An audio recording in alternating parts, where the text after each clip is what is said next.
Hey there, everybody. Happy Thursday. Hope you're doing well. This is Earl Bryant coming at you live from the breezy suburbs of Long Island, Strong Island, New York. And it's time once again for Pearls from Earl, where it's my mission to educate, edify, and encourage excellence in your everyday life. Today's Pearl is inspired by a quote from Abraham Lincoln that goes like this: I have learned that people are as happy as they make up their minds to be. I believe that to be true. My take on that very simply is this: if you want joy, peace, and satisfaction in your life, even in these trying, troubling, testing times, then there is one thing you absolutely should not ever do. And that simply is this: you never accept the blame for someone else's misery.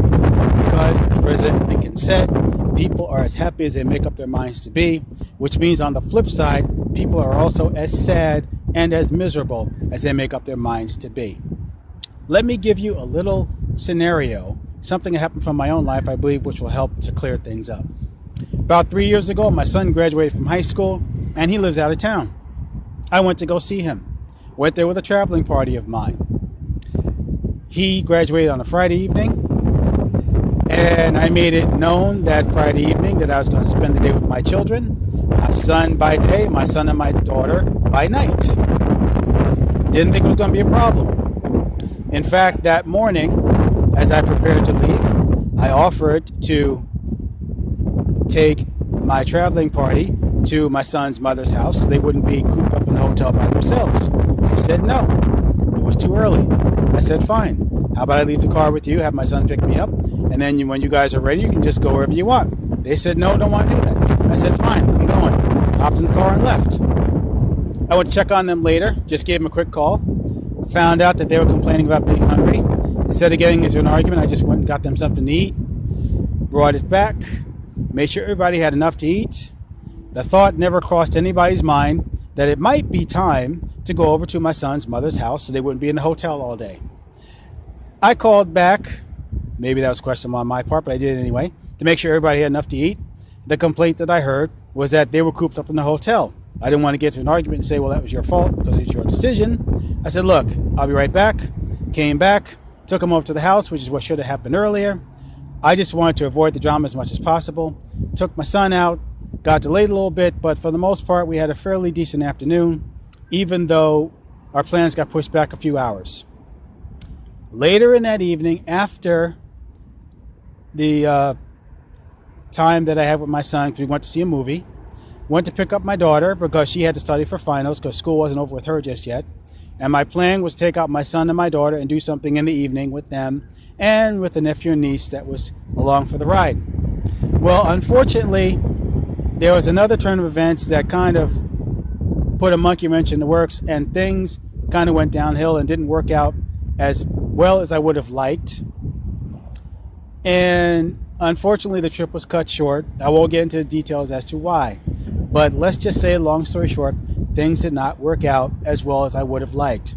I found out later on that when I had left to go with my son, that at least one person in my party grumbled and complained because they said that I left them behind. Well, I kind of rejected that notion because of something I know about hurricane season, which is going to start in less than a month's time from now. I know that in certain situations, when landfall is about to be imminent and people are given a mandatory evacuation order, there are many people who pack up and get out. They evacuate. But there are some people who, despite being perfectly capable of packing up their gear and getting out of Dodge, choose to stay behind and ride out the storm. Now, I'm not going to get into a debate about who is able or who is not able to leave. I'm talking about the people who are capable of getting out of Dodge and they just choose to stay. And then when they get in harm's way and they suffer some kind of loss, which they could have avoided, then they turn around and blame someone else for not getting them out when they could have done it themselves. So I rejected the notion of this person or these people in my traveling party blaming me for leaving them stranded, because I offered at least twice to give them transportation. I got them food to eat, And when I thought about it later, I realized that in the general vicinity of the hotel where we were staying, and I know the area quite well, there were a minimum of 5 dining options literally right in that same vicinity. Right next door, there was a buffet restaurant.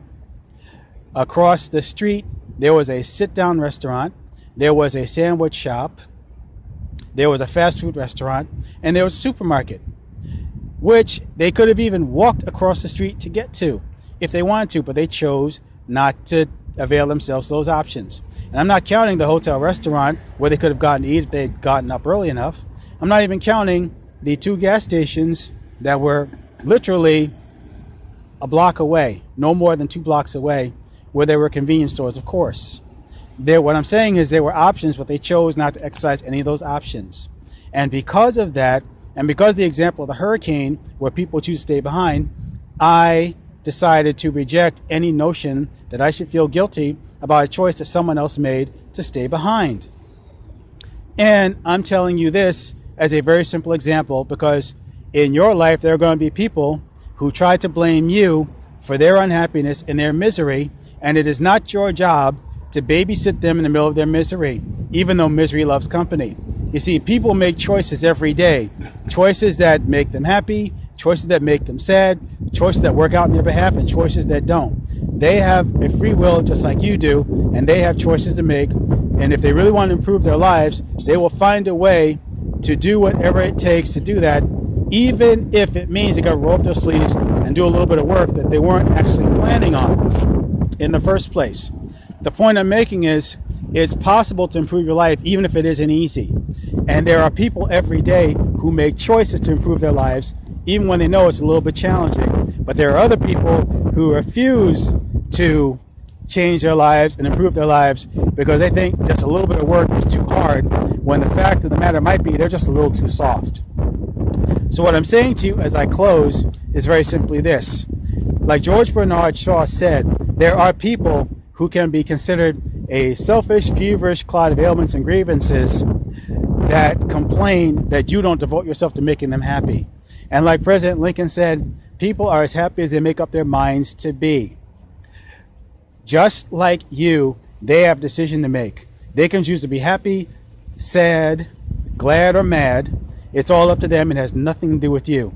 So don't ever think for even a second that you're obligated to kick your life to the curb and try to make sure that someone else is happy at your expense. Kind of like the airplane where the oxygen mask descends from the ceiling. You're supposed to put on your mask first and make sure you're breathing properly and take care of you, yourself, and you before you even think about turning around and helping somebody else, because you can't give somebody what you don't have.